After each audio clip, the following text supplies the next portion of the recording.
आणल्या होत्या मी एवढ्या साऱ्या कुंड्या. तर हाय गाईज, ड्युटीवरून येताना मी गेले होते आज चप्पलच्या शॉपमध्ये. का तर मला अशी ड्रेसवर वगैरे घालायला एक चप्पल किंवा सँडल पाहिजे होती. पण मला जशी पाहिजे तशी तिथे काही मिळाली नाही. पण मोर्चा वळवला रूमकडे. भूक तर खूप जोराची लागली. म्हटलं सकाळी जो राईस बनवला त्यालाच आपण आता फोडणीचा भात बनवूया.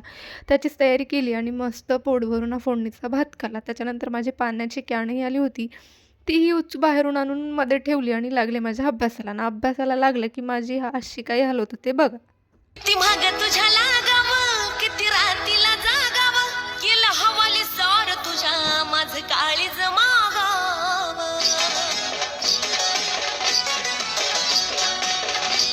त्यानंतर गेले होते मी जवळच्याच शॉपमध्ये. तिथून एवढे काही सामान आणलं आणि तिथून आणला होता मी हा केक, जो खरंच खूप छान होता. मला तरी खूप आवडला. त्यानंतर मी ह्या सगळ्या 18 कुंड्या आणल्या होत्या, ज्याचं काम मला उद्याला आहे. ते मी उद्याला सांगते आणि वहिनीने मला असं छान जेवण आणून दिलं होतं. मी एन्जॉय केलं. चला बाय, सबस्क्राईब करा.